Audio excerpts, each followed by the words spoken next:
Okay, so I found out why I was making mistake. Because you don't want to use the Blackboard username and password. It's different. If you don't know what it is, call IT Help Desk. They'll tell you.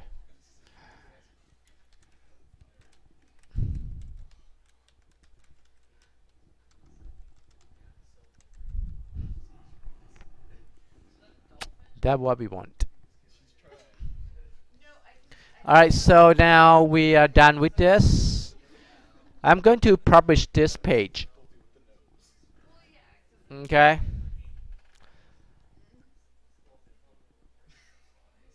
Alright, so what I'm going to do is actually on the server, I want to modify a little bit. You don't need to modify. Like, I want to create a new folder. Otherwise, I'm replacing the old file that I have. It cannot find.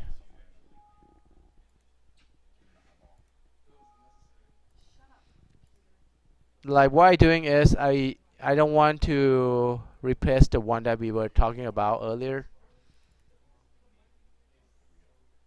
So I need to go to server again. Let me remove this first.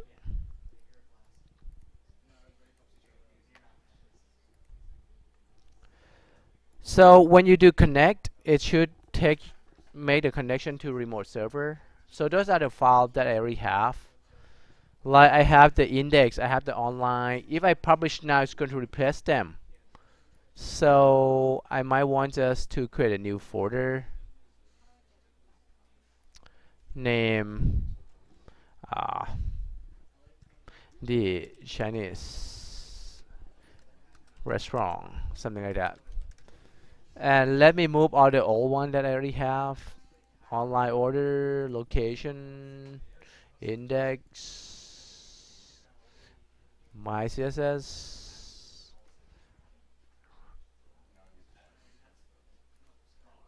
menu. I'm going to use that fab icon. I'm going to leave it there.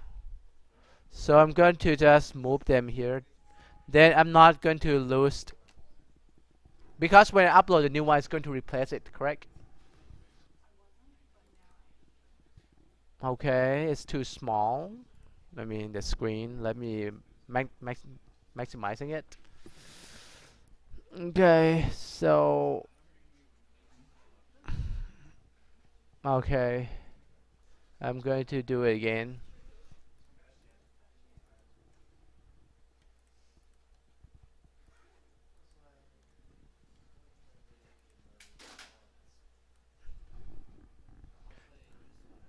Like that. Now, if you see, I don't have the index like for my local anymore. These are the new one, right? So what I can do, I can just select them all and drag and drop or push up like that. You see, start to move it to my server. This is for my local, for my C user, right? Desktop. See that? Go to the server. All right, so when we go to the server, we can test the page by going to where? Your student.nvcc.edu and then your slash your username here. Let me make sure I refresh. Otherwise, it's just had its old memory, right? So that's it. This is my index file, right? But I didn't create the links between pages yet. So let me show you how to do that. So to create the links between pages,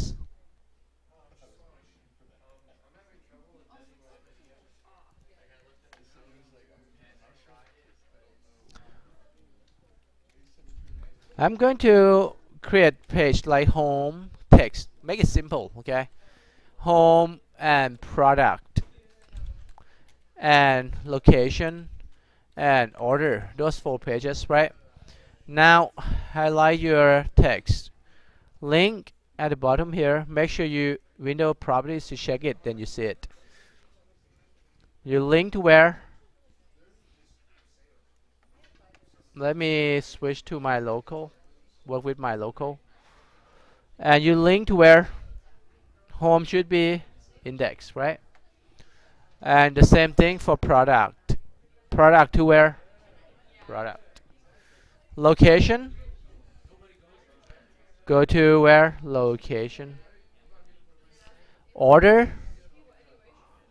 Go to order. Now if you switch back to code, it's pretty much just add the code for you here. So I'm going to copy this and put on the top of each page.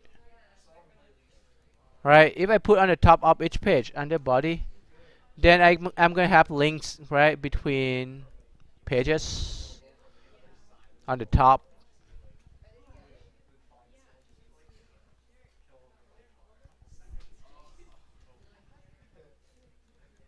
Alright, so let's test that. I'm going to republish the whole folder because I make changes on several files. Let's refresh. There you go. Go to order, where submit.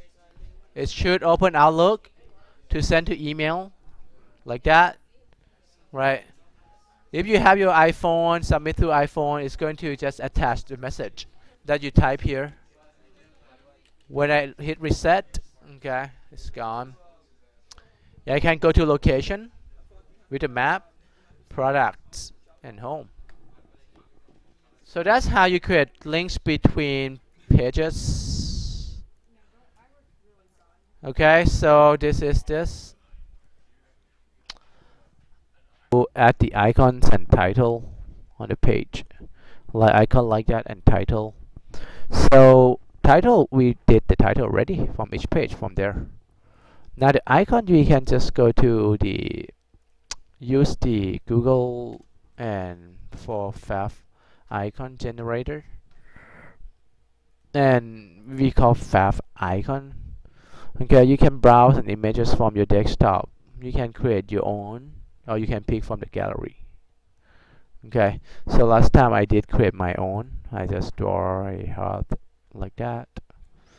Okay, and you can just create it. And now you just need to download the icon. Okay, where do you want to put it? You want to put it on the same location where you have your website. So I'm going to move this icon that I just download, right? I'm going to cut this, and I have my website on my desktop folder, which is the IT web, right? So I put it in here, name favicon, right, that one. So of course, if you go back to the page, they also provide you code to embed this. So make sure you remove the slash out, okay? Because we put in the same folder.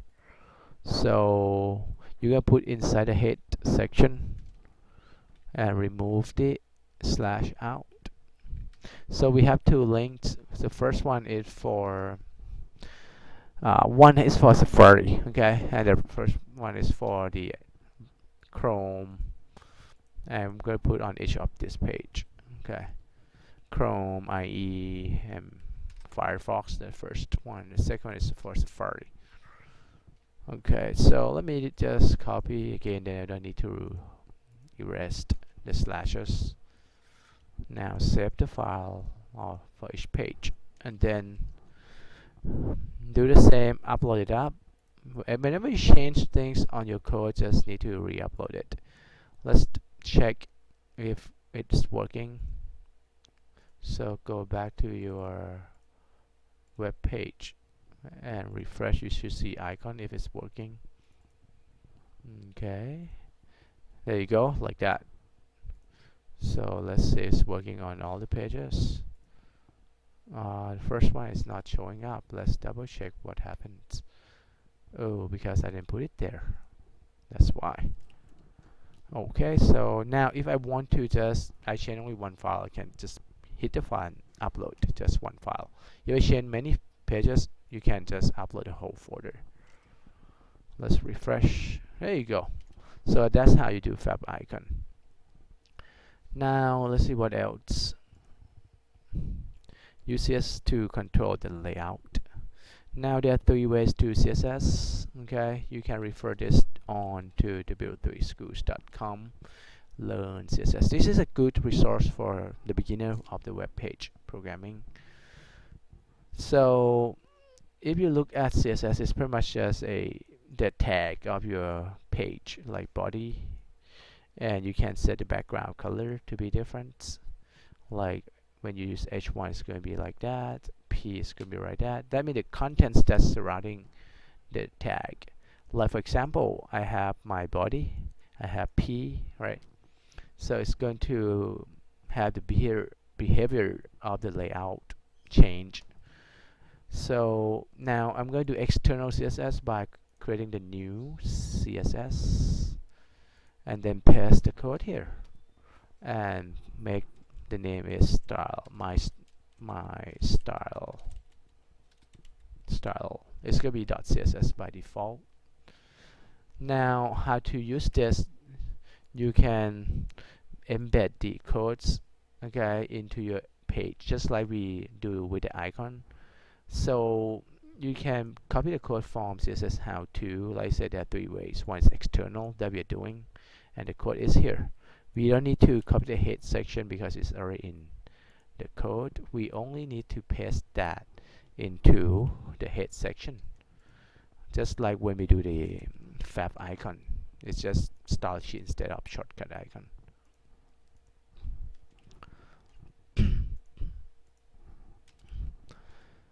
Alright, so I make changes. I'm gonna upload the whole folders. I want you to see the changes. There you go. Background, text, fonts, it's gonna look different now. So the style sheet is just gonna make it look better. Okay. So that's how you use CSS. So next,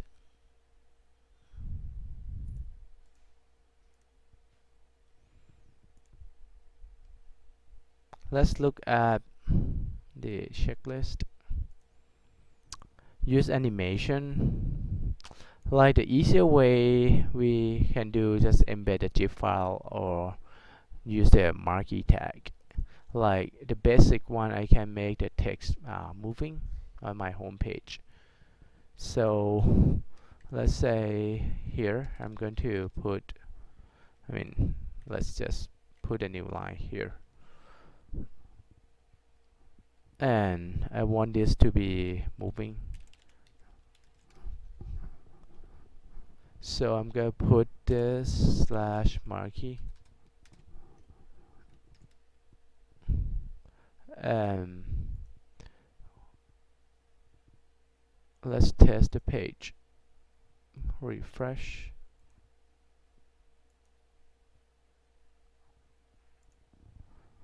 Marquee. Let's just put some text. Let's say, welcome to IT website, and put that. Alright, so let's test again. Refresh. Oh, forget to upload the file. Every time you change, you need to upload the file. Okay, so that's easy animation. Alright, so embed the video. The easiest way, just go to YouTube, get the embed link. When you go to YouTube, you can click on share and embed. Like go here, share, embed, copy the code, and you can embed anywhere you want on the page. So I'm going to do like after the contents. So let's check it out. Alright, so go back, refresh. So that's how you embed the videos. Now let's see what else. We need to do embed the music. Okay, music, pretty much you can use the Build 3 School to help too. Learn HTML, or you can do embed just the same way with the YouTube too. Now if you go to HTML audios, right, these are the musics, but you need to have the music file mp3 or OGG. Okay, so you can just copy the code here and paste. Let me paste it on here, but of course I need to have the file horse.ogg, horse.mp3 to test that. Okay.